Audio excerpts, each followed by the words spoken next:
Então, vamos iniciar aqui o capítulo 26, que é sobre corrente elétrica, né? E resistência elétrica. Então, no capítulo 25, a gente começou a falar um pouco de circuitos.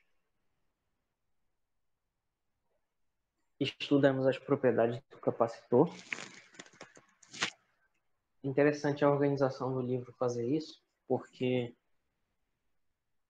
para entender um pouco sobre capacitores, vocês devem ter percebido que nós não precisamos discutir muito sobre corrente elétrica, nem sobre circuitos, né? A gente discutiu mais sobre campo elétrico, né? Que é uma coisa que a gente já estudou. Só que para a gente continuar a entender melhor os circuitos elétricos, a gente precisa parar um pouco agora para estudar o que é a corrente e como ela funciona, né? Então, a corrente elétrica basicamente é o fluxo de carga elétrica. Então, quando tem carga elétrica em movimento e esse movimento ele tem um saldo, ou seja, foi no fim das contas foi carga de um lado para o outro, ou seja, ela não foi e voltou, ela foi, né? Quando tem esse fluxo verdadeiro de carga, tem uma corrente elétrica. É isso que ela significa. E aí, quando a gente discute isso, a primeira coisa que a gente tem que falar logo é o conceito de resistência elétrica, né? Porque cada material ele vai ter uma facilidade ou dificuldade de conduzir a corrente. E essa facilidade maior ou menor, ela está relacionada ao número que a gente vai chamar de resistividade. Então, um material com alta resistividade é um material que resiste muito à passagem da corrente. E também a gente pode definir a condutividade, que é o inverso disso. Então, um material muito resistente, ele tem baixa condutividade, ou seja, ele conduz pouco. E um material que tem baixa resistividade, ele tem alta condutividade. Ou seja, se ele resiste pouco, quer dizer que ele conduz bem a corrente, né?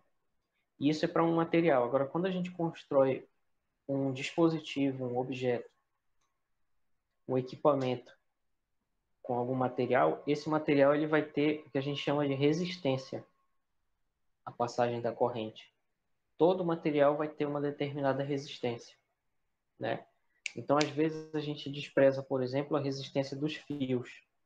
Mas a verdade é que, se a gente construir quilômetros e quilômetros de fio, no fim das contas vai ter uma perda. Essa perda se deve justamente à resistência do fio, certo? Então, para a gente continuar a entender circuitos, a gente tem que falar sobre corrente, e nós vamos estudar nesse capítulo o que é a corrente elétrica em detalhe, vamos ver suas propriedades em detalhe, e vamos discutir também o que é uma resistência elétrica, né? Como a gente pode medir e entender esse conceito, certo? E aí depois, no próximo capítulo, no 27, a gente vai discutir um pouco melhor circuitos, né?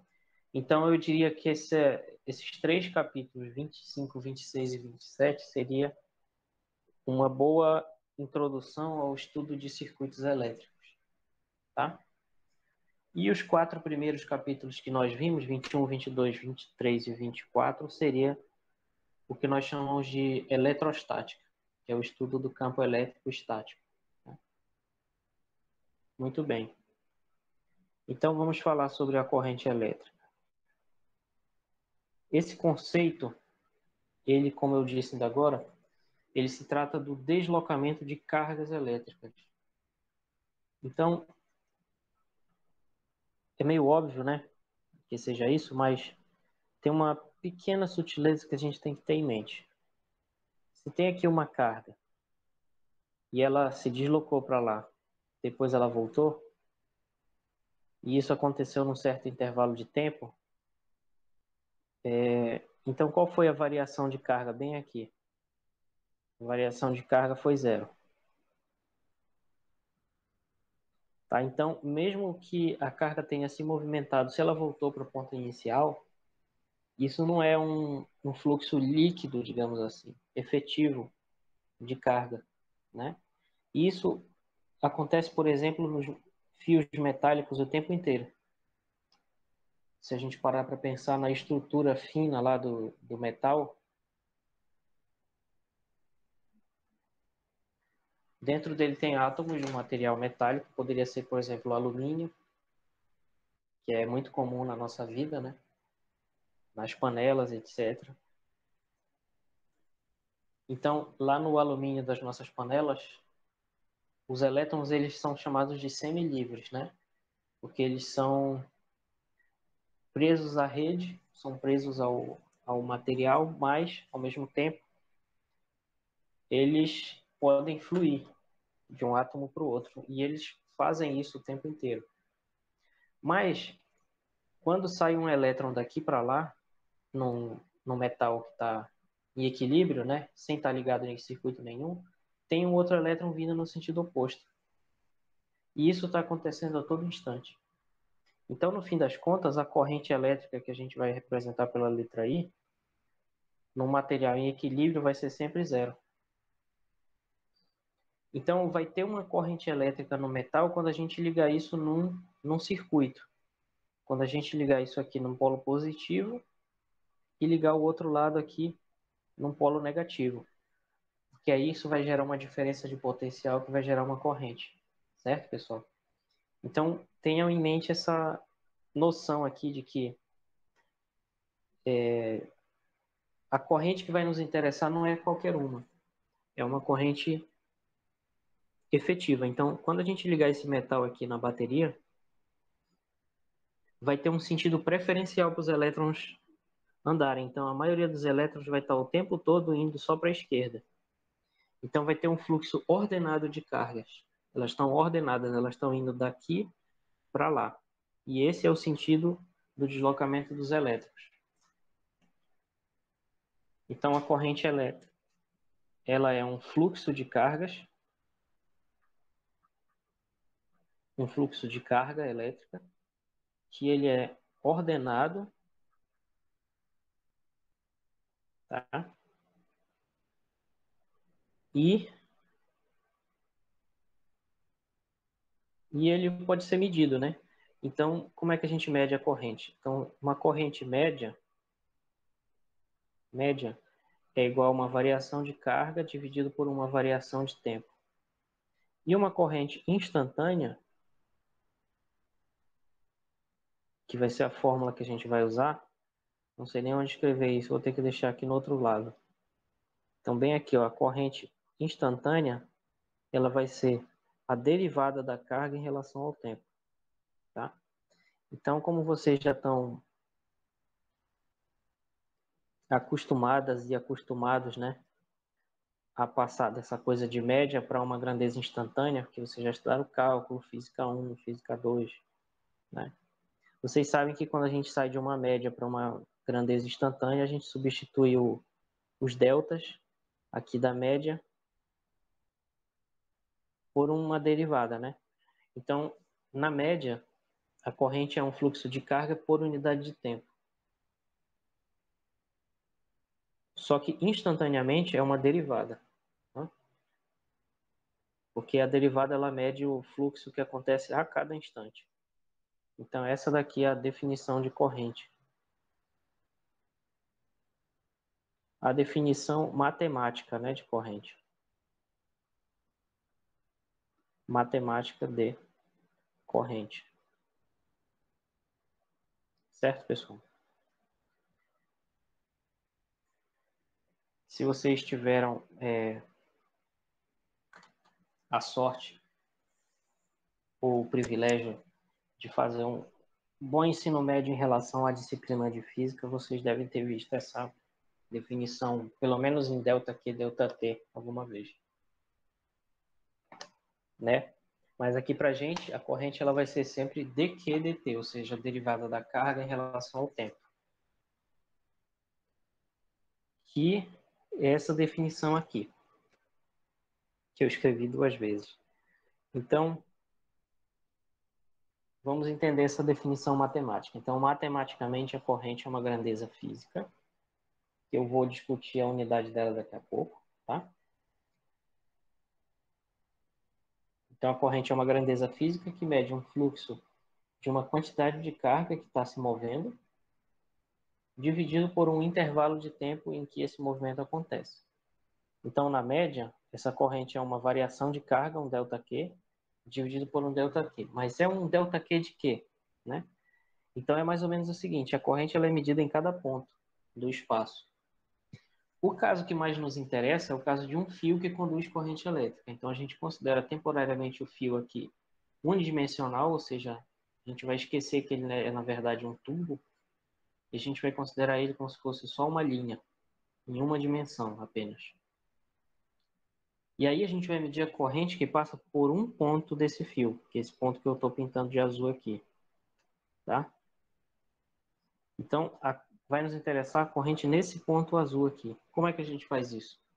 A gente vai pegar um cronômetro e vai medir um tempo de 1 segundo, ou o tempo que for, e a gente vai medir quanta carga passou para cá ou para cá, nesse 1 segundo, de maneira líquida, ou seja, se passou 10 para cá e 3 para o outro lado, então, na verdade, o fluxo líquido seria 7 coulombs da esquerda para a direita. Vocês estão entendendo o que eu quero dizer? Então, a corrente ela mede só isso, só o fluxo resultante aqui, líquido. Então, se passou para cá 7 coulombs em 1 segundo, então a corrente elétrica vai ser 7 coulombs dividido por 1 segundo, que é 7 coulombs por segundo. Tá? Então, isso é um exemplo de corrente elétrica. Agora, se esse ΔQ ele fica cada vez menor, à medida que o ΔT fica também cada vez menor, isso é uma derivada, né? Então a gente tem que substituir essa média por esse limite aqui, que é uma derivada, né? Que é a derivada da carga em relação ao tempo. Então essa seria a definição mais correta, mais precisa do que é matematicamente a corrente elétrica. Uma coisa importante de dizer, para que a gente não fique muito abstrato, eu não sei vocês, mas eu acho que é bastante comum a gente estar estudando física às vezes e esquecer que a gente está falando da realidade, né? Então, a corrente ela não é um fluxo de carga no sentido de que a carga não existe independentemente de outras coisas, ou seja, eu não posso segurar na minha mão uma carga elétrica. O que eu posso segurar é um pedaço de matéria, onde nessa matéria vai ter um excesso de carga ou positiva ou negativa, ou vai estar em equilíbrio. Então, na verdade, a corrente ela não é um fluxo de carga. A gente fala fluxo de carga por um abuso de linguagem, mas ela é um movimento de portadores de carga elétrica. E esses portadores, eles podem ser elétrons, eles podem ser moléculas, como foi a molécula de água ainda agora, né? Uma molécula de água aqui, no caso seria vista como um dipolo. Então, talvez não seja um exemplo muito bom, mas poderia ser um íon, né? Nesse caso aqui, um cátion, poderia ser um ânion também, né? Inclusive, pessoal, olha que interessante, os nossos neurônios, eles funcionam através de uma corrente elétrica que não é feita exatamente com elétrons, mas sim com íons, né? Interessante isso, se vocês tiverem curiosidade depois de ver. Vejam sobre as sinapses, que são as ligações entre os neurônios. Quem tiver curiosidade, pode dar uma pesquisada aqui.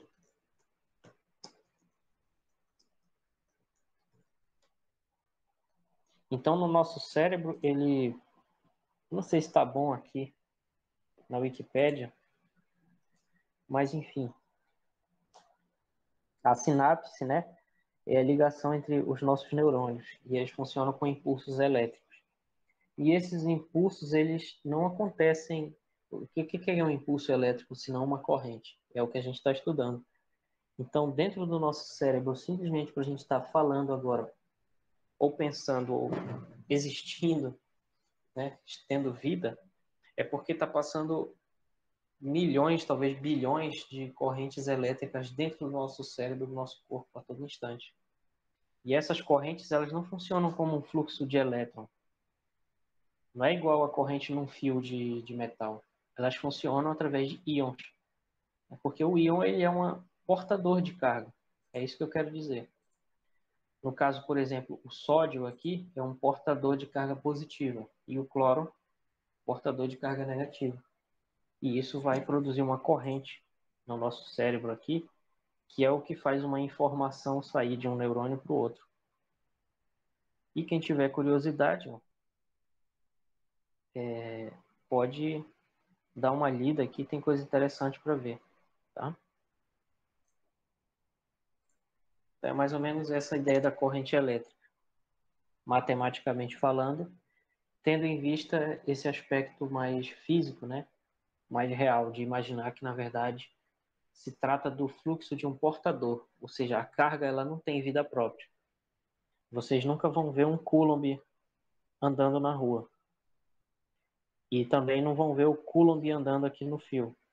O que existe no fio é um elétron andando. O que existe no nosso cérebro são íons andando.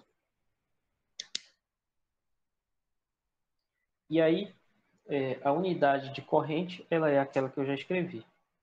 Então, é a divisão, sendo corrente uma medida de carga dividida por tempo, é natural, então, que a sua unidade no Sistema Internacional de Unidades, no SI, ela seja a unidade de carga no SI, que é Coulomb, dividido pela unidade de tempo no SI, que é o segundo. E o nome dessa unidade Coulomb por segundo é ampere, tá? Então, a unidade do SI de carga de corrente elétrica é o ampere. Como ele era francês, tem esse acento grave aqui no E, tá? Então, não é ampere, não é assim, ó. Tá? Esse acento ele é um acento grave, que é o que aqui na língua portuguesa só existe no A quando acontece crase, né? Mas enfim, curiosidade gramática, né? Deixa para outra hora. Então esse aqui é o ampere, em homenagem ao um cientista importantíssimo aí da história do eletromagnetismo, que estudou muito corrente elétrica e descobriu algo interessante que a gente vai ver na última parte da disciplina. Tá? Então, 1 ampere ele é 1 coulomb por 1 segundo. Só beber água.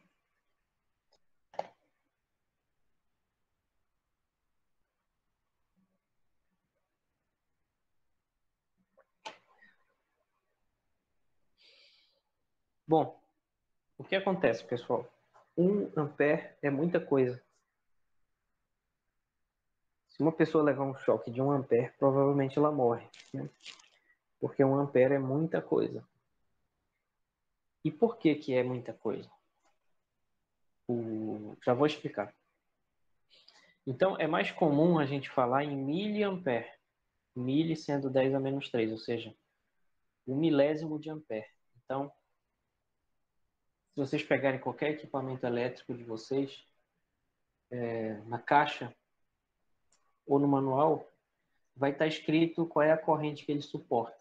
E geralmente vai estar em miliampere. Né? Façam esse teste depois aí, quem tiver curiosidade. Por que isso? Vamos tentar entender. 1 ampere é 1 coulomb dividido por 1 segundo. Mas o que é 1 coulomb? Se a carga elementar é 1,6 vezes 10 a menos 19 coulombs, se a gente isola o coulomb bem aqui, a gente vê que um coulomb ele é 1 dividido por 1,6 vezes 10 a 19 cargas elementares. Então, quando um coulomb passa aqui em 1 segundo, né? 1 coulomb passa daqui para lá, o que está passando, na verdade, é o equivalente a 10 elevado a 19 cargas elementares, que é a carga do elétron e do próton. em módulo, né? Então, pessoal, 1 ampere significa isso daqui de quantidade de prótons ou de elétrons passando de um lado para o outro. Com 19 zeros aqui. 1, 2, 3, 4, 5, 6, 7, 8, 9, 10, 11, 12, 13, 14, 15, 16, 17, 18, 19. Então, eu não sei nem ler isso aqui de tão grande que é. Por isso que a gente usa a notação científica, né? Então, bem aqui seria mil, milhão, bilhão, trilhão, quadrilhão, quintilhão. Então, são 10 quintilhões de elétrons ou de prótons ou de ânions, né? Cátions passando de um lado para o outro em um segundo. Quintilhões. É por isso que o ampere é uma grandeza muito grande. Então, a gente trabalha com miliampere, que é 10 a menos 3, que seria tirar 3 zeros daqui, né? E aí já diminui um pouco, tá? Então, é mais ou menos essa a ideia, pessoal. 1 ampere é 1 coulomb por segundo. Só que, na verdade, a gente não usa muito ele, a gente usa mais o miliampere, que está mais dentro da nossa realidade. Muito bem. Outro aspecto relacionado à corrente elétrica é que quando uma corrente passa por um fio, ela se separa em duas. Então, essa corrente inicial aqui ela vai se separar em duas, I1 e I2, sempre representando aqui o sentido, de tal maneira que a corrente inicial vai ser a soma das outras. Tá? Então, isso é uma propriedade da corrente. Quando ela se divide em dois fios, essas partes remanescentes elas se somam para ser igual à original. A soma delas é igual à corrente original, certo? E isso é uma consequência da lei de conservação, do princípio, né, de conservação da carga elétrica que nós discutimos na nossa primeira aula. Por quê? Porque imaginem que um infinitésimo aqui de carga está fluindo, um infinitésimo dq0. Pela conservação da carga, essa carga, ao passar aqui por esse nó, que é o nome desse encontro aqui desses três fios, é um nó, né? Ao passar por esse nó, essa carga necessariamente tem que ser conservada, ou seja, se bem aqui desse lado tinha dq0, então aqui desse outro lado tem que ter dq0 também. Essa é a conservação da carga, ou seja, essa quantidade de dq0 inicial tem que ser igual à quantidade de carga que foi para o primeiro fio, que é dq1, mais a quantidade de carga que foi para o segundo fio, que é dq2. Só que se agora a gente deriva em relação ao tempo, ou como a gente costuma dizer, dividir por dt, o que a gente vai ter é dq0 dt, por definição é a corrente I0, depois dq1 dt, que por definição é a corrente I1, e dq2 dt, que é por definição a corrente I2. Então, simplesmente pela conservação da carga, nós sabemos que a corrente tem que se dividir em partes que somadas dão igual ao original, certo? Ok, então continuando, uma discussão que a gente tem que fazer para entender melhor o que é corrente elétrica é entender a diferença entre o sentido real e o sentido convencional da corrente, tá? Porque o que eu tenho dito para vocês é que a corrente elétrica ela é um fluxo de portadores de carga, né? Que podem ser elétrons ou podem ser íons, certo? Pode ser outras coisas também, mas são exemplos assim mais, digamos, distantes do que a gente nos interessa aqui nessa disciplina, né? Então, vamos nos concentrar no exemplo dessa figura. Uma bateria, uma pilha, sendo usada para ligar uma lâmpada. Então, a gente tem três componentes aí, que são a fonte, né? A fonte seria a pilha, a bateria. A gente tem os fios, né? que a gente supõe que sejam os dois fios aí feitos do mesmo material. E a gente tem a lâmpada, que nesse caso é vista como uma resistência, um equipamento que vai gastar energia, resumindo, né? Bom, o que acontece, pessoal, é que eu falei que a corrente ela é um fluxo de portadores de carga, mas essa noção ela é mais recente do que o estudo de circuitos, certo? Então, as pessoas já estudavam circuitos muito antes de saber que o elétron existe e que os íons existem, certo? Muito antes. Então, as pessoas não sabiam que a corrente elétrica era um movimento de elétrons. Isso foi uma consequência de décadas, né, de investigação sobre modelos atômicos, experiências que nos levaram a aprimorar os modelos atômicos, né? Como, por exemplo, a famosa experiência de Rutherford, lá, de fazer passar um feixe de partículas por uma placa de ouro, né, para descobrir que, na verdade, o átomo ele tem um grande espaço vazio dentro dele. Outras experiências, enfim, até a descoberta do elétron. Se eu não me engano, é da década de 30, para vocês terem uma noção. Então, até antes disso, não se sabia que o elétron existia, ou seja, que existia no átomo um núcleo e uma eletrosfera, e que, na verdade, a corrente elétrica era causada pela eletrosfera, onde estão partículas. E essas são as partículas que se movimentam e causam a carga. Então, as pessoas simplesmente estudavam corrente, né?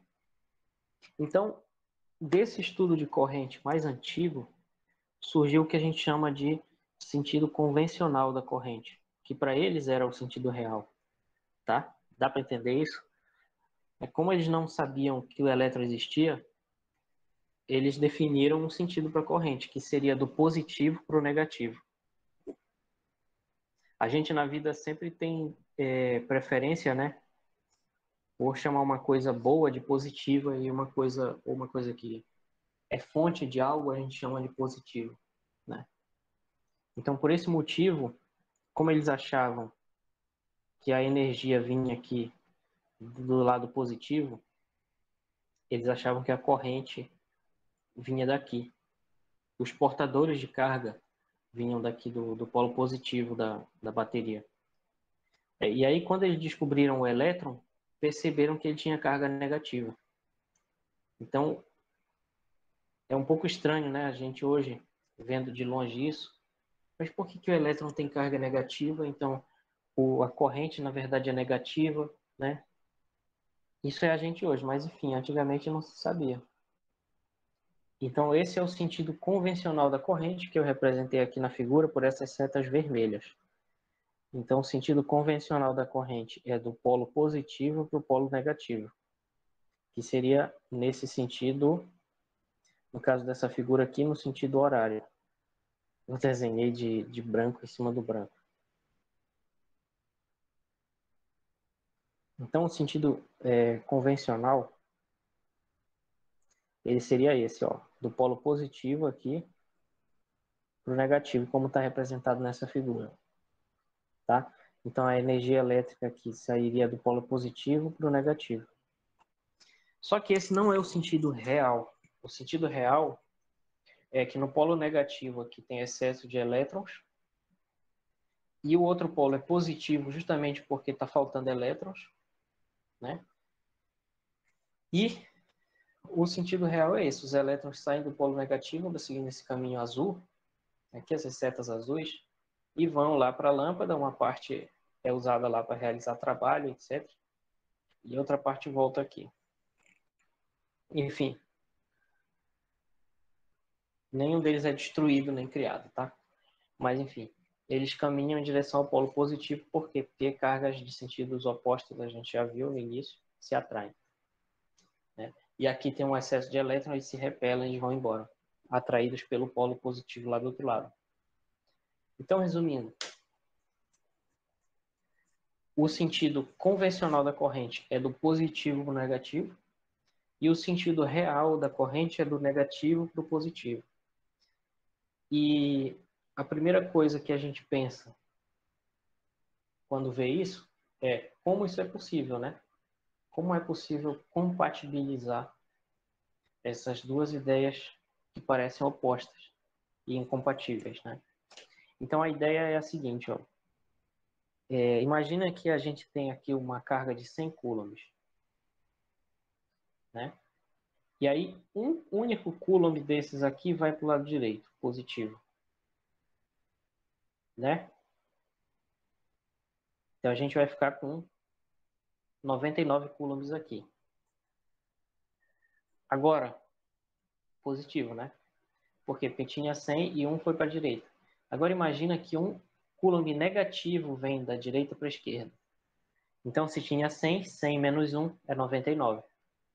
Ou seja, o efeito de sair uma carga positiva para cá, uma certa carga positiva mais E, seria a carga do próton, é o mesmo efeito de vir para cá uma carga negativa menos E no sentido oposto.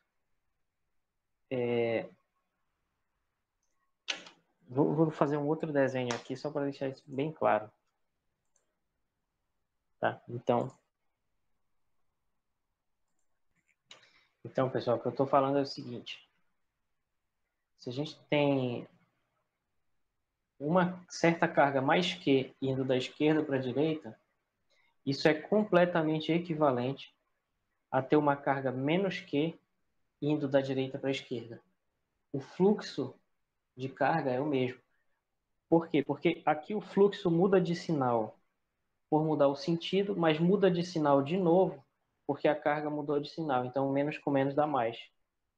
É a mesma coisa que um fluxo no outro sentido com uma carga com outro sinal. Então, o que eu quero dizer com isso é que o sentido convencional e o sentido real da corrente são completamente equivalentes.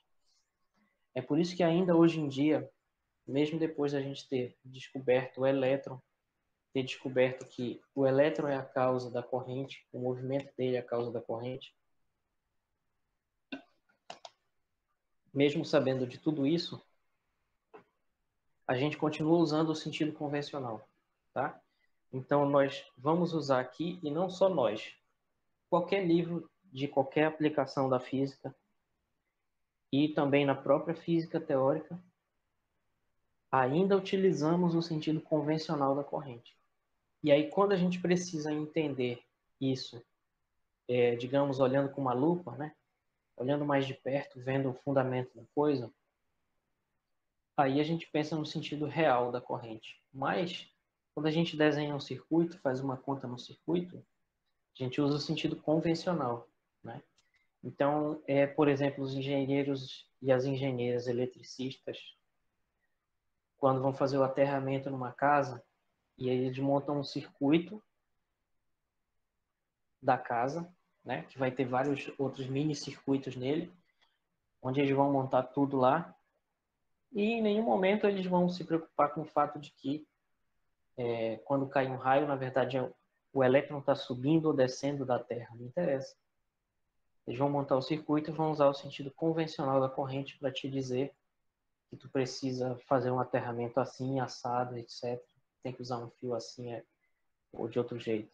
Certo, pessoal? Então é mais ou menos isso que a gente precisa saber em relação ao sentido da corrente. Certo? Continuando o capítulo 26. Certo? Bom, então o conceito de resistência elétrica, ele surge, intuitivamente nós podemos dizer, que qualquer equipamento por onde passa uma corrente elétrica, ele vai gastar energia. Intuitivamente a gente pode falar em gastar energia.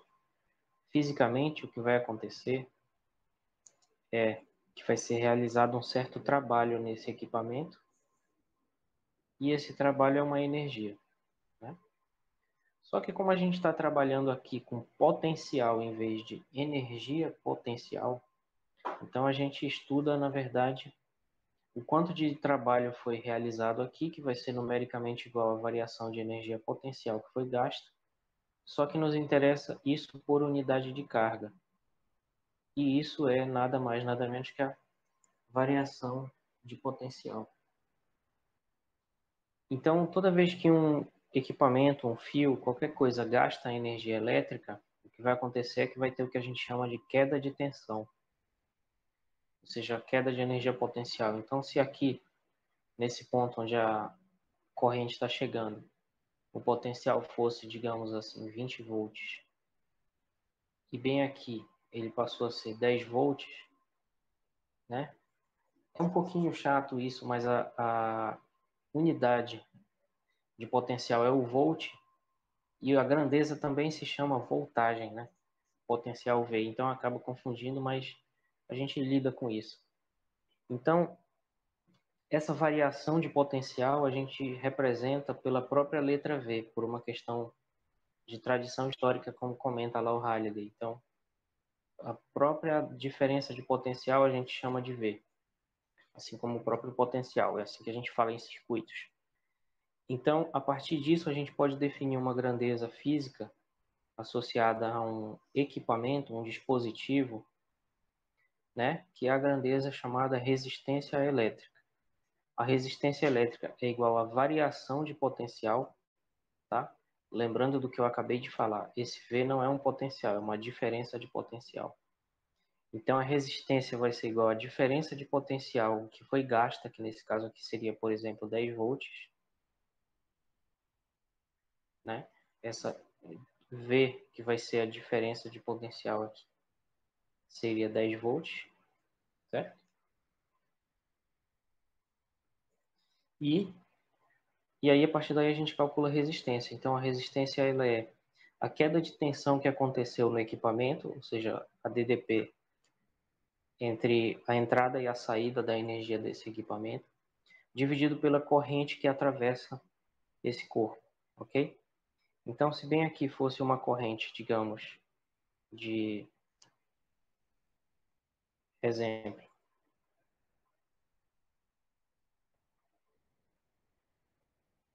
se eu botei um exemplo aqui, então, exemplo,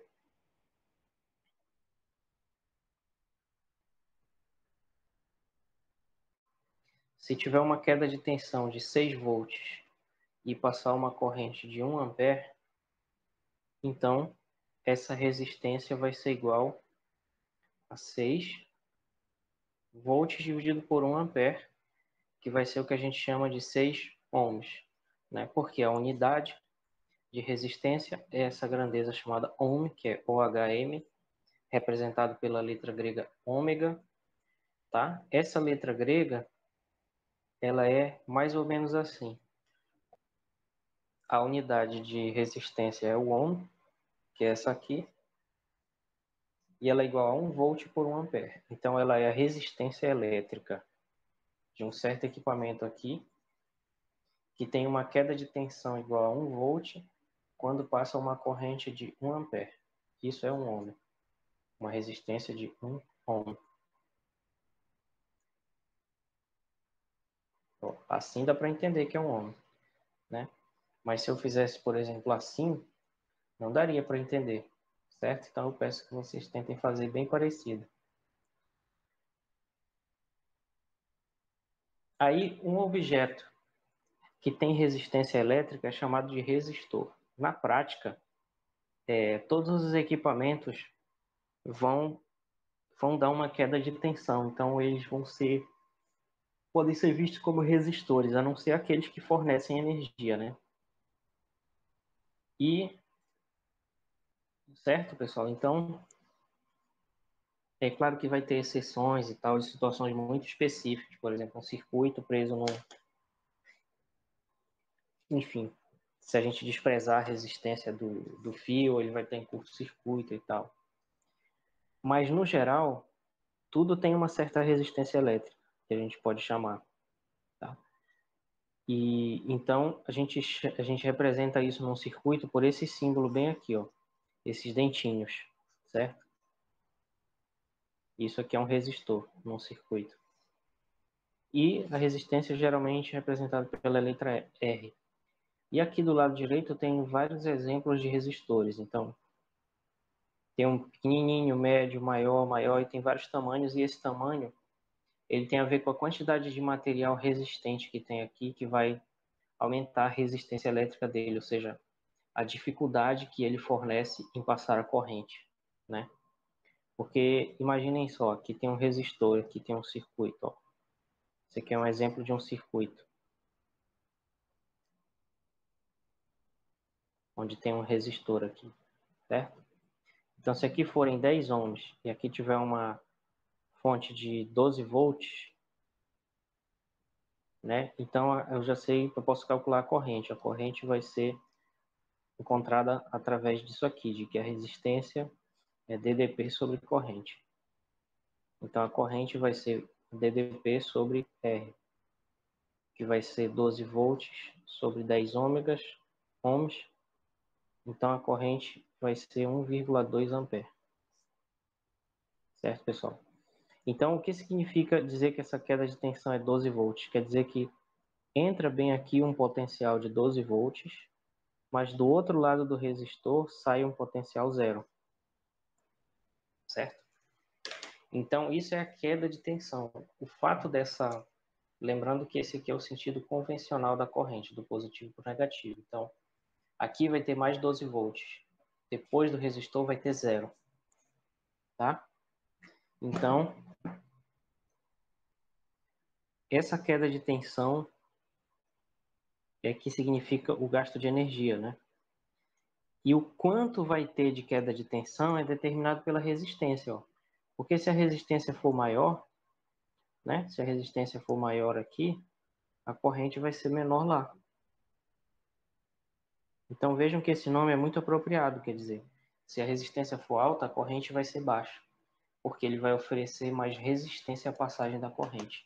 Então a quantidade de corrente que vai conseguir passar vai ser menor se ele for muito resistente, né? E outra coisa interessante de comentar é que essas linhas coloridas aqui nos resistores não estão aqui à toa.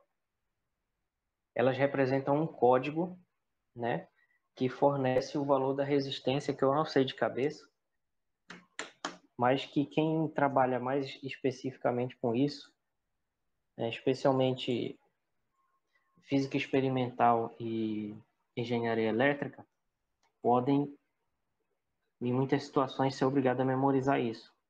Então, por exemplo, código de resistores, né? Tem como vir aqui, ó. Cada um tem um significado. E, dependendo da situação, pode não ser muito simples de calcular isso, ó. Quer ver, ó? Esse daqui, resistores padrão, possuem 4 faixas, né? Esse, no caso desse aqui, 550 quiloohms, 10% de tolerância. E assim vai. Tem uma tabela, né? Não vou cobrar isso daqui com vocês. Eu estou comentando a título de curiosidade, tá? Mas, enfim, é assim que funcionam mais ou menos os resistores.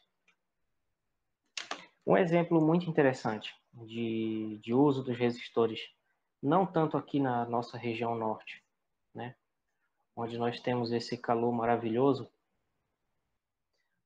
o ano inteiro, mas nas regiões sul, sudeste, né, uma parte do centro-oeste, enfim, nas regiões do planeta,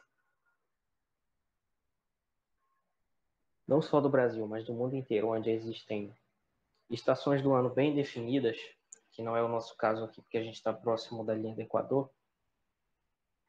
Nessas regiões existe inverno, né? Como vocês sabem. E no inverno as pessoas usam chuveiro elétrico para aquecer a água, né?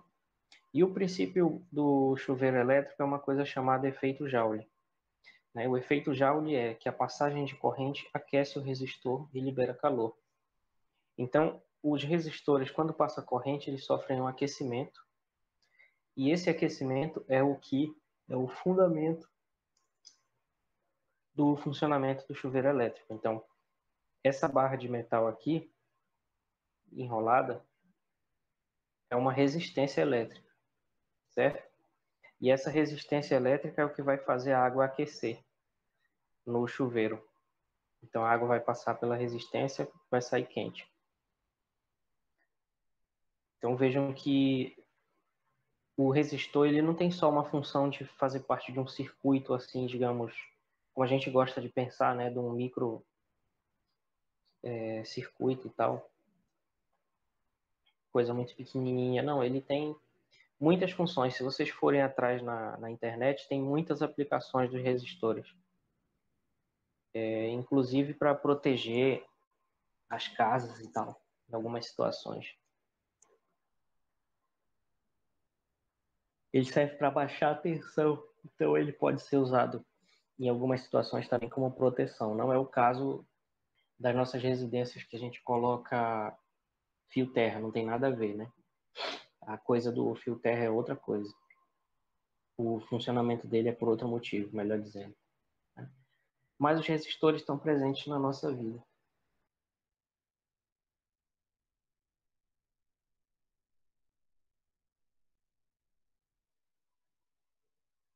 Muito bem. E aí, além do conceito de resistência, existe um conceito muito importante que é o de resistividade, tá? Então, a diferença entre resistência e resistividade é mais ou menos a mesma diferença que existe entre massa e densidade,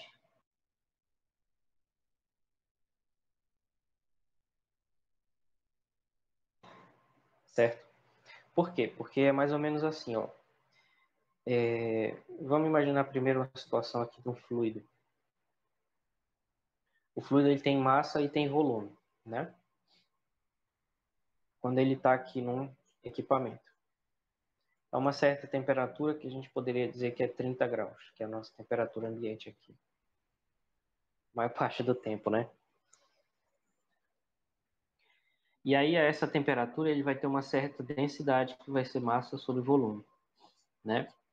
Então, isso é a densidade de massa, densidade de matéria, que vai dizer quantos gramas tem em quantos quilogramas tem em cada metro cúbico ou quantos miligramas tem, etc. Uma unidade de massa por uma unidade de volume dá a densidade, certo? Da mesma maneira, a gente pode fazer uma analogia dizendo o seguinte, ó. Imagina que a gente tem dois resistores feitos exatamente do mesmo material, só que um deles tem 10 ohms e o outro tem 30. O que é que eles têm em comum? Eles têm em comum que eles são feitos do mesmo material, né? Então eles têm uma propriedade comum. E que propriedade é essa? É a resistividade, tá? Então a resistividade, ela é uma característica de um material e não de um equipamento.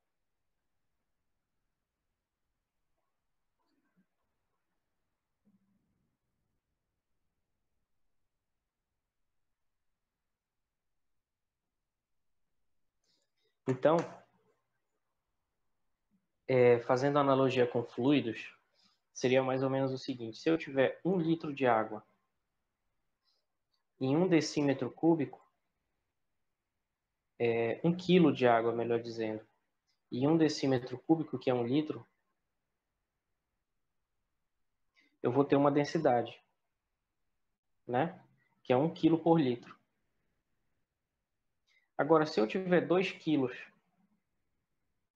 em 2 litros, eu vou ter a mesma densidade, densidade da água. Então, mais ou menos a mesma coisa acontece aqui com os resistores, quer dizer, a resistência pode mudar, mas se eles forem feitos do mesmo material, a resistividade não vai mudar. Então, a resistividade é como se fosse uma densidade de resistência. Essa é a analogia, é como se fosse uma densidade de resistência, quer dizer, se eu pego um material que tem uma certa resistividade aqui e construo um resistor que tem aqui 10 ohms, mas se eu botar em série aqui outro para construir, eu vou estar construindo, na verdade, um de 20 ohms, né? E como é que eu sei disso? Porque eu sei que os dois têm a mesma resistividade por serem feitos do mesmo material. Então, existe uma diferença entre resistência e resistividade. A resistividade é uma característica do material. Então, por exemplo, O silício vai ter uma resistividade, a água vai ter outra, o ar vai ter outra, o metal, o alumínio vai ter uma, a platina vai ter outra resistividade. E eu só vou saber a resistência quando eu usar esse material e disser, bem, aqui tem 5 gramas de alumínio, tem 100 gramas de silício, e assim por diante. E também o formato vai depender do formato e etc. Certo? E aí eu vou ter a resistência. Mas para saber a resistividade, basta saber o material de que ele é feito. E aí, para a gente conseguir ter uma expressão para resistividade e relacionar ela com a resistência, vamos imaginar uma situação aqui. Um circuito bem simples, né? Vamos imaginar esse circuito bem simples aqui da figura. Esse circuito aqui. Então tem uma fonte de tensão aqui, uma bateria, e bem aqui tem um resistor R, de resistência R, tá? Vamos entender isso. A gente definiu resistência como sendo tensão sobre corrente. Só que agora a gente quer escrever isso em termos de uma espécie de densidade, que é a resistividade, né? Como eu disse, é uma densidade de resistência. Então, aqui a gente não vai poder trabalhar com potencial nem com a corrente. A gente tem que trabalhar com eles, entre aspas, normalizados, né? Ou seja, eles em forma de densidade. E o análogo deles em forma de densidade é o campo elétrico e a densidade de corrente. Por quê? Porque o campo elétrico ele é força sobre carga. Então, ele mede a força por carga. Então, isso é uma espécie de densidade, né? De força por unidade de carga. De maneira que eu posso calcular isso em qualquer ponto do espaço sem precisar de carga teste. E a densidade de corrente é uma corrente por unidade de área. Então, ela também é uma espécie de densidade. Então, a partir daí, a gente define a resistividade ρ. Olha aí, mais uma letra grega, tá, pessoal? Não confundir ela com o P, ela não é um P, ela é o R do alfabeto grego, tá? Então, ela é feita assim, a gente puxa aqui de baixo, ó, faz assim e vem. Esse é o ρ, tá bom? A densidade ρ, ela é igual ao campo elétrico dividido pela densidade de corrente.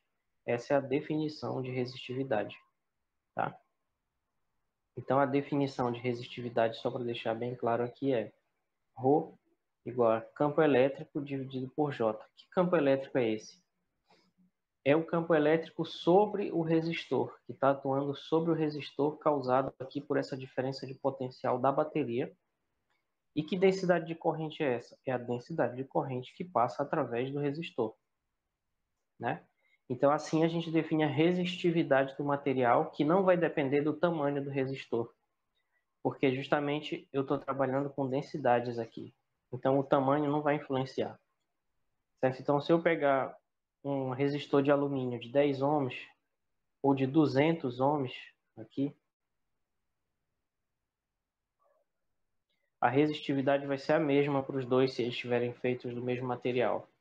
Porque o campo elétrico vai depender da bateria aqui e a densidade de corrente não vai ser influenciada pelo tamanho. A corrente vai ser, mas a densidade de corrente não. Ela vai ser a corrente sobre área, tá? Então a resistividade não vai mudar. Ou ainda que mude o campo elétrico e mude o J, eles vão mudar na mesma proporção, de maneira que a resistividade vai permanecer sendo isso aqui. Tá? Então a resistividade é sempre E sobre J. Só que como E e o J são vetores, a gente não pode dividir vetores. Então a gente não pode fazer E sobre J. Isso aqui não existe, tá? Não existe, nunca escrevam isso, tá bom? Vou até apagar para não ficar aqui, pode ser que alguém veja e ache que está certo. Então, a maneira mais, digamos assim, geral de fazer isso é a maneira vetorial. Então, a gente passa multiplicando e considera eles como vetores. Então, a maneira vetorial de escrever essa definição de resistividade é essa aqui. Vetor E igual a ρ vezes vetor J. Ou seja, campo elétrico é igual a resistividade vezes densidade de corrente. E aí vamos ver qual é a unidade de resistividade, né? Vamos entender.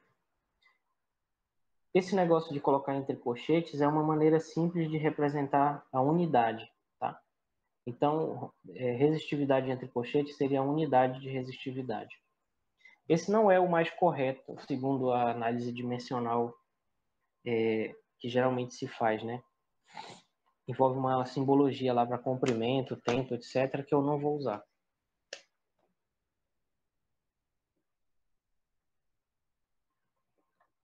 Mas isso aqui é suficiente para o que a gente está fazendo. Então vamos representar assim, entre colchetes ρ, a unidade de resistividade. E aqui entre colchetes E seria a unidade de campo elétrico e aqui a unidade de densidade de corrente. Por quê? Porque nós acabamos de ver que resistividade é campo sobre densidade de corrente. Então vamos pensar um pouco sobre qual é a unidade de campo elétrico e vamos pensar um pouco também qual é a unidade de densidade de corrente, né? Então, sendo o potencial medido em volts e aqui o comprimento medido em metros, então, e a diferença de potencial sendo dada por essa integral aqui, como a gente viu no capítulo 24, então, volt, aqui já é a unidade, né, que é volt, ela é igual à unidade de campo elétrico vezes metro, porque bem aqui vai ter um campo elétrico que vai ter uma certa unidade e aqui vai ter o metro. Isso vai dar um volt, né? Então, a unidade de campo elétrico é volt por metro, passando esse M dividindo, que é como está bem aqui, tá? Então, a unidade de campo elétrico é volt por metro. Isso aqui tudo no SI. Tudo que nós estamos discutindo é no sistema internacional de unidades, tá? E a unidade de densidade de corrente? A gente encontra pela relação entre corrente e densidade. Um jeito mais fácil de fazer isso seria lembrar que J é I sobre A aproximadamente. Então, mesmo que essa relação não valha sempre, a relação de unidade que ela fornece é sempre válida. Então, ela vai dar ampere sobre metro quadrado, né? Ou a gente pode ver através dessa integral também. Como é que fica? Então, fica a unidade de corrente, que é o ampere, aqui, vai ser igual à unidade de densidade de corrente, que é o X da nossa questão aqui, que a gente quer descobrir, vezes o dA, que é a área. Então, a unidade de área, que é metro quadrado. Então, a unidade de densidade de corrente vai ser ampere sobre metro quadrado aqui. E aí, finalmente, a gente pode escrever a unidade de resistividade como sendo volt por metro do campo elétrico e ampere por metro quadrado da densidade de corrente. Então, a gente divide os dois aqui, segundo essa primeira expressão, e fica V, que é volt por metro, dividido por ampere por metro quadrado. Então, ali fica 1 sobre metro dividido por 1 sobre metro quadrado, que é a mesma coisa que metro quadrado sobre metro, que é metro, né? E aí fica esse metro aqui fora. E o resto fica volt sobre ampere. Né? Só que volt sobre ampere é a unidade de resistência elétrica. Por quê? Porque resistência é tensão sobre corrente. E em unidades isso é volt dividido por ampere, né? Então isso vai dar um ohm. Isso aqui vai dar um ohm, certo? E aí fica ohm vezes metro. Então essa vai ser, no fim das contas, a densidade, a unidade, né? No Sistema Internacional de Unidades de resistividade, tá? Que é o que está circulado aqui embaixo. Ohm vezes metro, a unidade SI de resistividade. E aqui nós temos uma tabela com várias resistividades de vários materiais, tá? Então vejam que aqui a gente tem prata, cobre, ouro, alumínio, manganim, não, tem que ver no livro, isso deve ser uma liga, né? Metálica. Tungstênio, ferro, platina. Então aqui tem vários materiais metálicos, vejo que todos eles têm a mesma ordem de grandeza, né? Ou seja, todos eles têm a mesma potência de 10 aqui, que é 10 a menos 8. Então, a gente pode dizer assim que a resistividade de um metal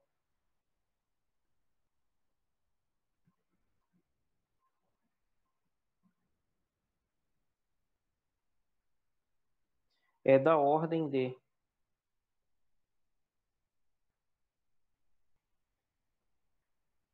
né? É da ordem de Rho, da ordem de 10 elevado a menos 8 ohm vezes metro, certo? Tá bom? Então, olha só.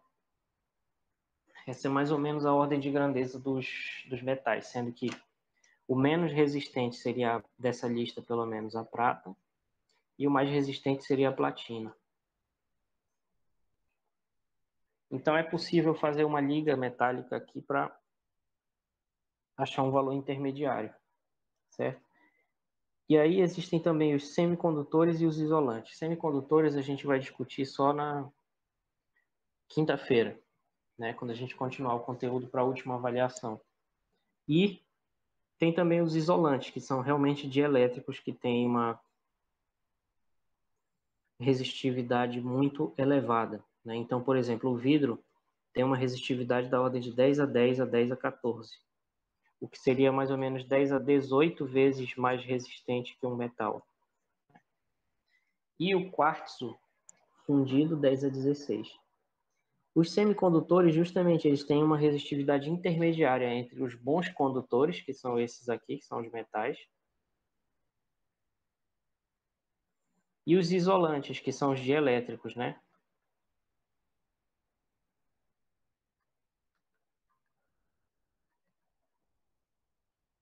Só uma observação sobre os semicondutores, né?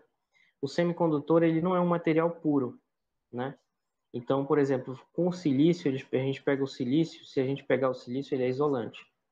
Só que se ele sofrer um processo de depositar impurezas nele de maneira controlada, que tem várias maneiras, aí ele passa a ser semicondutor de verdade. Então, o silício não é um semicondutor, apesar dele estar escrito aqui. Ele é um isolante.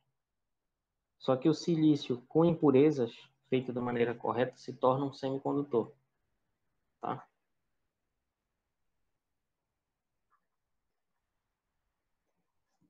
Porque justamente semi é de meio, né? Metade do caminho. Então ele vai ter uma resistividade que é intermediária entre um metal e um isolante. Quer ver, ó? O metal tem 10 a menos 8 de resistividade, o isolante tem 10 a 14. E o semicondutor é 10 a menos 4, 10 a menos 3. Então ele é cerca de 10 a quinta vezes mais resistente que o metal e cerca de 10 a 14 vezes menos resistente que o vidro. Então ele é justamente semicondutor por causa disso, porque a condução de eletricidade dele está intermediária entre isolantes e condutores, bons isolantes e bons condutores. E aí a gente tem um conceito chamado condutividade, que tem uma definição bastante intuitiva de se entender. Quer dizer, a condutividade ela é simplesmente o inverso da resistividade. Olha o sigma de novo aí, né? Então, sigma de condutividade tá aqui, não confundir com densidade de carga, tá? Nesse contexto aqui, sigma representa condutividade.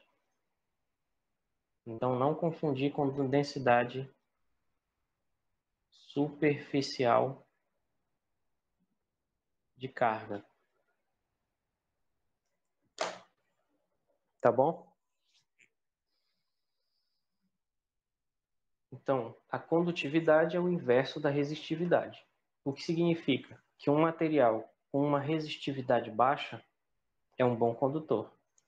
É o exemplo dos metais. O metal tem uma resistividade baixíssima, 10 a menos 8. Então, a condutividade do metal vai ser 10 a oitava, né? Exemplo, metais. Vou colocar só a ordem de grandeza, tá?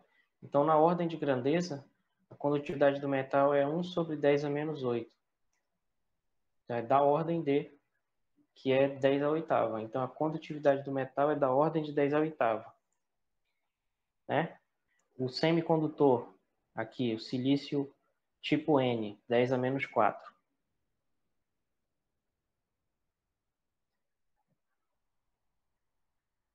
Silício tipo N vai ter uma condutividade da ordem de 1 sobre 10 a menos 4, que é 10 a quarta.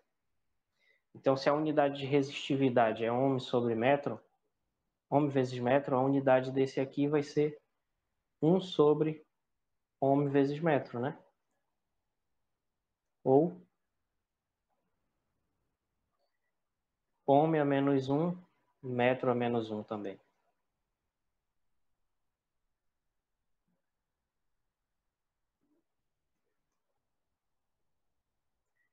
Então, a gente pode botar essa unidade aqui. Se 10 a oitava, ohm a menos 1, metro a menos 1.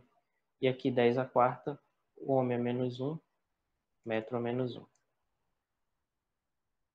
Certo? E, como último exemplo, os isolantes aqui. Por exemplo, o vidro. Varia muito a densidade, mas vamos considerar 10 a 10. Então, no vidro, a condutividade dele seria da ordem de 1 sobre 10 a 10, que seria 10 a menos 10, ohm a menos 1, metro a menos 1. Então, vejam que a condutividade ela é altíssima para os metais, que significa que os metais são bons condutores. Ela é intermediária aqui para o silício, que significa que ele é um semicondutor. E ela é muito, muito, muito baixa para o vidro, que significa que o vidro é um péssimo condutor. Né? Então, a resistividade mede a resistência de um material à passagem de corrente e a condutividade mede o quão bem ele conduz. E é lógico, né, que uma é o inverso da outra.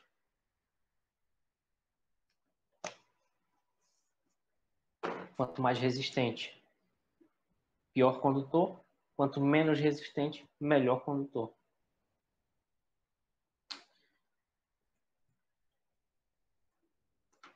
E aí, para o caso de um cilindro, a gente pode calcular a resistência a partir da resistividade. Por que que interessa um cilindro? Se a gente tem que pensar na realidade, né? A realidade é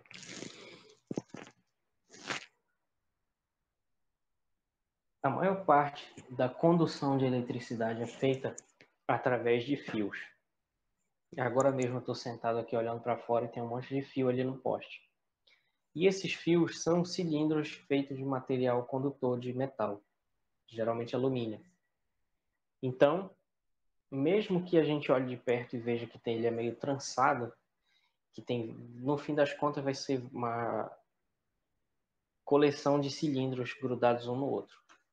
Então, esse exemplo do cilindro aqui não é só um tipo aqueles exemplos que a gente vê, que nem a gente viu no início do curso, né? Exemplos, às vezes, distantes da realidade, tipo campo de um disco perfeito, de um plano perfeito, de um fio perfeito, essas coisas. Não. Aqui é muito, muito, muito, muito perto da nossa realidade, que se tem um material condutor em forma cilíndrica. Por quê? Porque são os fios das nossas residências, dos nossos postes, etc. Tá? Então vamos imaginar esse cilindro aí, condutor, e vamos imaginar que ele tem um certo comprimento L. A gente sempre chama o comprimento de L, isso é um costume de traduzir livro americano, né? Porque em inglês é length, e que significa comprimento. E aqui a área da seção transversal é a área dessa base aqui do cilindro. Vai ser A, certo? E a partir daí a gente pode expressar a resistividade, né, da expressão que a gente chegou, que é campo sobre densidade de corrente. Então o campo ele vai ser V sobre L. Tá? Isso daqui é uma questão que está lá no capítulo sobre potencial. e a densidade de corrente vai ser I sobre A. Então a gente pode rearrumar isso, que é uma divisão de frações, né? Então é a primeira fração vezes o inverso da segunda. A segunda é o denominador, é I sobre A. Então fica A sobre I.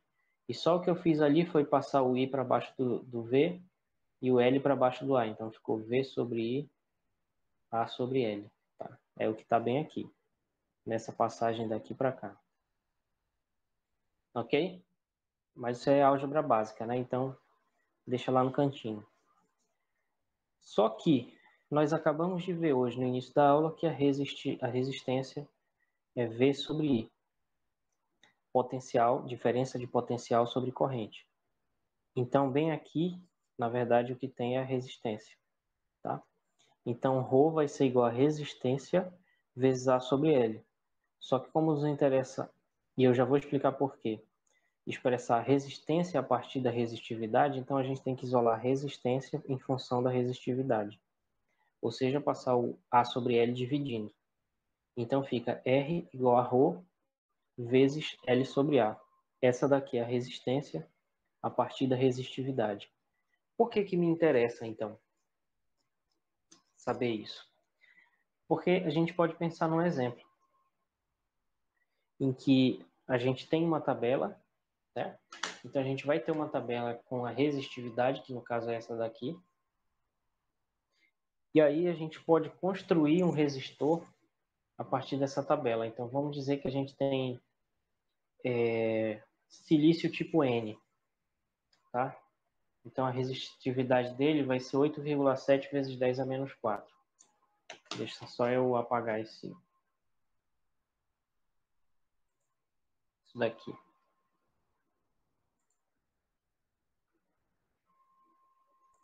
8,7 vezes 10 a menos 4. Então vamos supor, exemplo. Vamos supor que a gente tem silício tipo N aqui. Então a resistividade dele é 8,7 vezes 10 a menos 4 ohm vezes metro. Né? E vamos supor que a gente quer construir um resistor R que tenha uma resistência de 10 ohms, de 87 ohms. Vamos supor que a gente quer um resistor assim. E aí, a área da seção transversal desse fio, a gente tem um fio de silício aqui, e a área desse fio, essa área bem aqui, dessa base, vamos supor que essa área ela é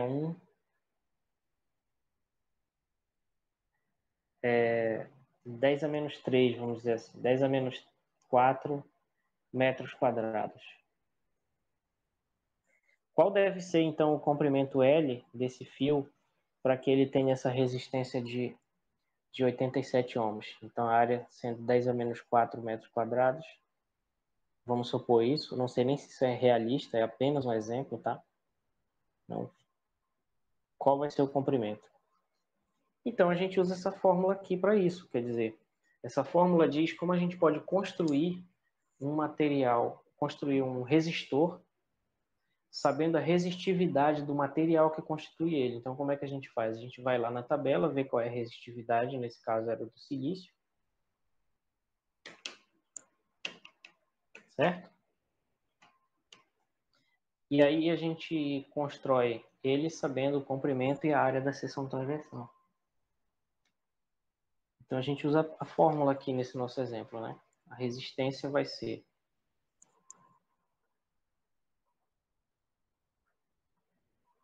resistividade vezes L sobre A, não é isso?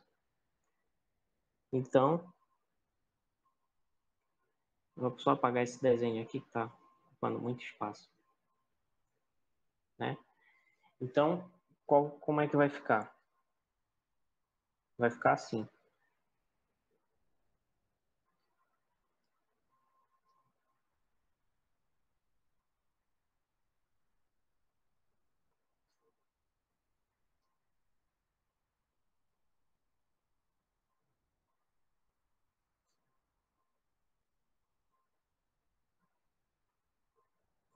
vai ficar assim, então. Como eu quero saber o L, eu vou isolar ele lá na fórmula. Então, ele fica RA sobre ρ. Então, vai ficar 87 ohms vezes a área, que é 10 a menos 4,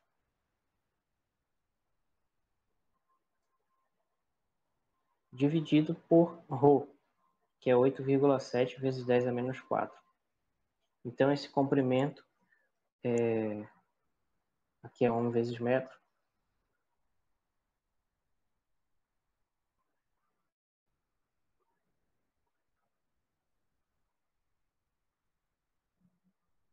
não, é ohm vezes metro em cima, estou confundindo.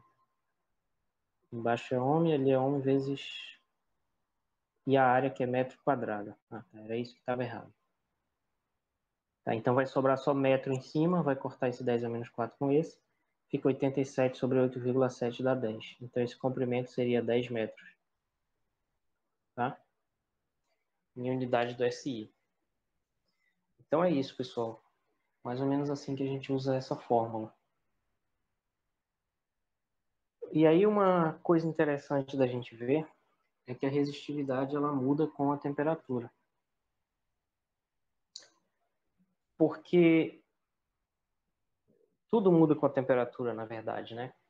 E aí a gente pode pensar sobre isso teoricamente ou a gente pode verificar isso também experimentalmente, né? Então, teoricamente, seria mais ou menos assim, a temperatura tem a ver com a agitação média das partículas, né? Então, à medida que a temperatura aumenta, as partículas elas vão, que constituem o material vão oscilar mais. E isso vai atrapalhar a condução da corrente, porque a condução da corrente é um fluxo de portadores de carga nesse condutor, né? Então, aumentar a temperatura atrapalha a passagem da corrente. E verificando experimentalmente, a gente pode ir medindo a resistividade a uma determinada temperatura e ir aumentando a temperatura lentamente, certo?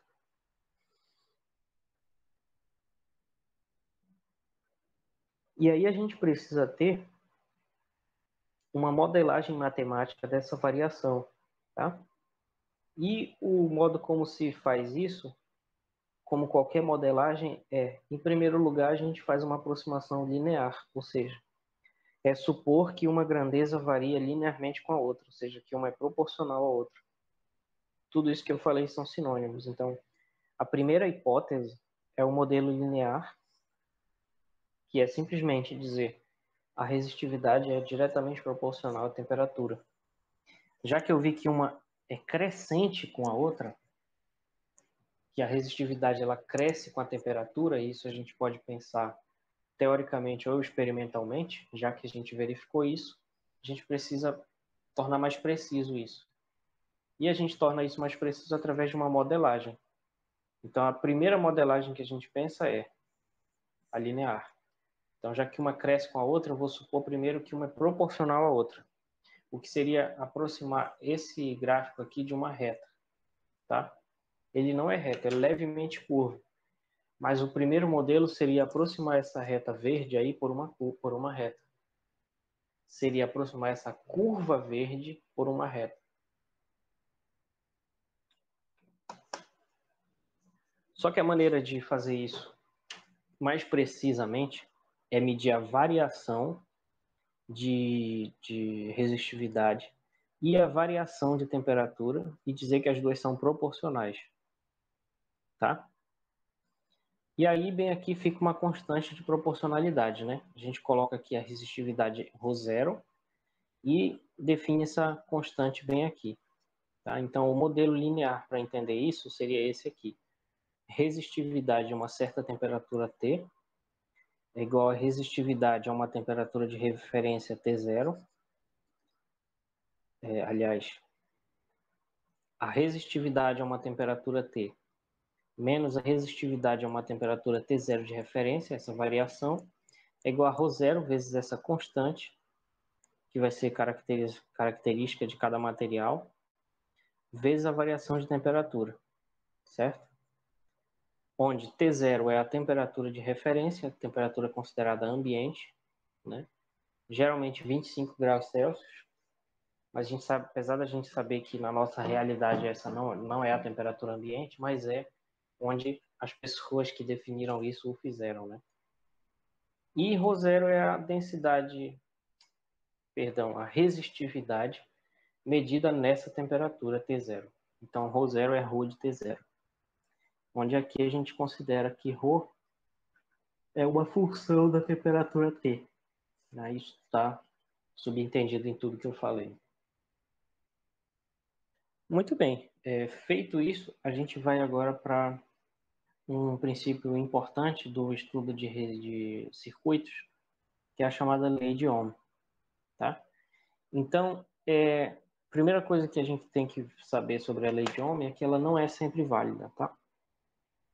Ela é uma aproximação, né, que vem da definição de resistência elétrica. Certo?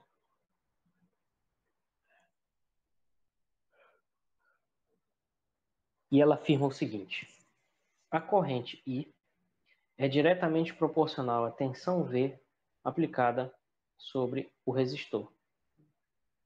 Então, num resistor, a corrente é proporcional a V e a constante de proporcionalidade é justamente a resistência. Então, a gente tem essa expressão aqui. Ó, a gente já escreveu essa expressão, né? R igual a V sobre I. Essa daqui é a definição de resistência. A resistência é calculada quando se tem uma tensão V e uma corrente I. É a definição de resistência.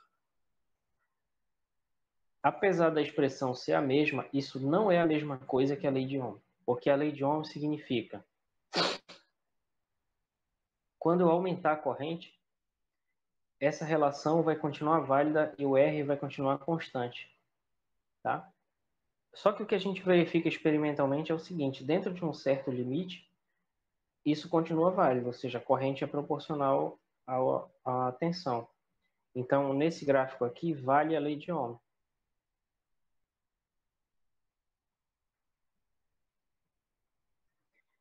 Já nesse gráfico de baixo, que é uma outra situação, outro material aqui, não vai valer essa lei de Ohm. Tá? Apenas aproximadamente, talvez num trecho muito pequeno, mais ou menos por aqui assim, onde eu marquei, a gente poderia dar um zoom com uma lupa e aí seria aproximadamente uma reta. Tá? Ou seja, uma reta da corrente em relação à diferença de potencial. Né? Mas em geral, não. Então, a lei de Ohm é essa, V igual a RI.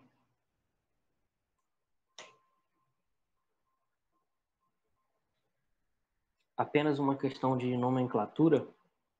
Resistores que satisfazem essa lei são chamados de resistores ômicos. Né? Ou seja, que é equivalente a dizer que a resistência deles não varia com a tensão nem com a corrente. Né? E a expressão vetorial nós já vimos, E igual a ρ vezes J. Vale como expressão vetorial da própria lei de Ohm também. E além disso, a gente tem uma outra questão importantíssima de comentar, que é a questão da potência. A potência é a grandeza que a gente conhece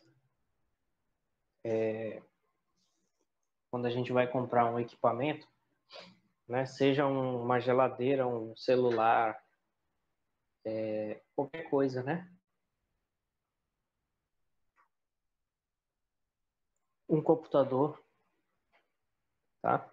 A potência é a quantidade de energia, no caso de uma fonte, é a quantidade de energia que uma fonte consegue fornecer num certo tempo.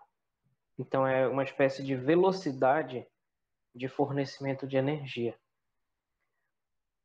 Num material que não fornece, mas sim que gasta energia, a potência é uma medida da quantidade de energia gasta num certo tempo. Então, é a medida da velocidade, mais ou menos assim, comparando com uma velocidade de gasto de energia, certo?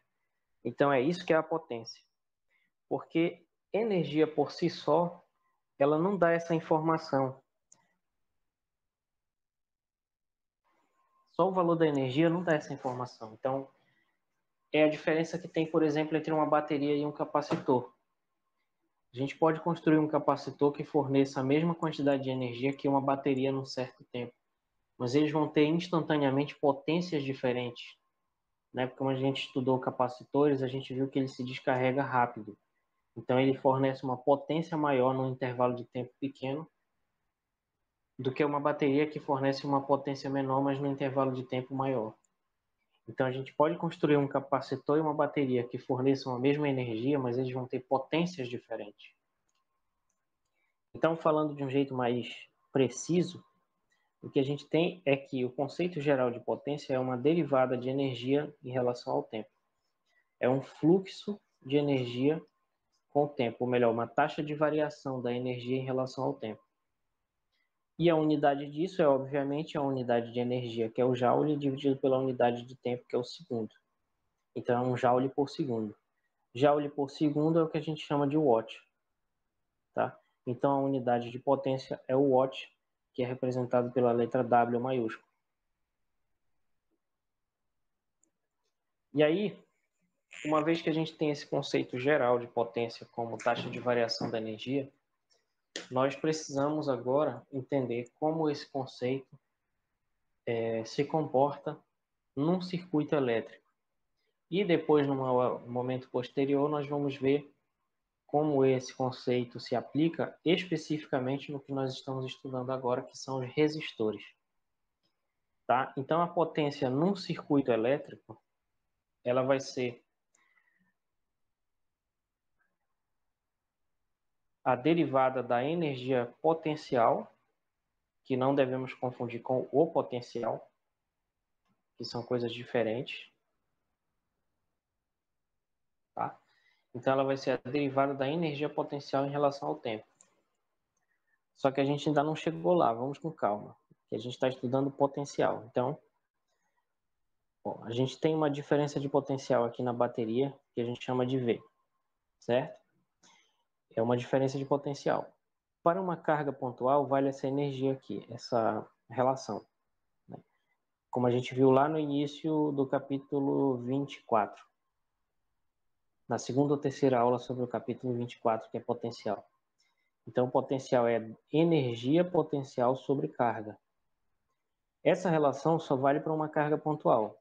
Mas se a gente considera isso como uma relação de cálculo, uma relação contínua, o V pode ser visto como a derivada da energia potencial em relação à carga. Né? Porque eu poderia justificar isso aqui de várias maneiras. Mas, basicamente, se a gente tiver uma pequena variação de energia potencial, vai ter uma pequena variação de potencial, né? A qual se associa, poderia ser medida por uma carga teste dQ. Basicamente é isso. Então, V igual a dU sobre dQ, de onde a gente tira que dU, na verdade, é V dQ. A gente pode só passar esse dQ multiplicando. Né? Então, assim, a gente tem a expressão para o dU, e a gente pode substituir essa expressão bem aqui na potência. Então, a potência fica dU sobre dt, que é V dQ, como a gente viu aqui em cima, sobre dt, que é V vezes o que sobrou, dQ sobre dt, que é a própria corrente. Então, a potência, na verdade, é igual a corrente vezes diferença de potencial. E o incrível disso aqui é que isso vale para qualquer equipamento. Né? Então, por isso que o livro coloca isso assim, um ponto de interrogação bem aqui, porque pode ser qualquer coisa. Então, se a gente tem uma fonte aqui que está fornecendo uma diferença de potencial V, e aí vai passar uma corrente aqui, no sentido convencional sempre, e aqui no meio tem um equipamento qualquer, então a potência dissipada, ou seja, a potência gasta nesse equipamento, P, vai ser igual a essa corrente que está passando aqui, vezes essa diferença de potencial. Então, a potência desse equipamento é que vai determinar qual vai ser a corrente que vai passar, certo? E essa potência vai ser, em qualquer caso, I vezes V. Uma observação. essa relação não fez nenhuma hipótese sobre o funcionamento desse equipamento. Então, essa relação ela vale se esse equipamento for um capacitor, um resistor, qualquer coisa, tá? Qualquer coisa que vai dissipar energia.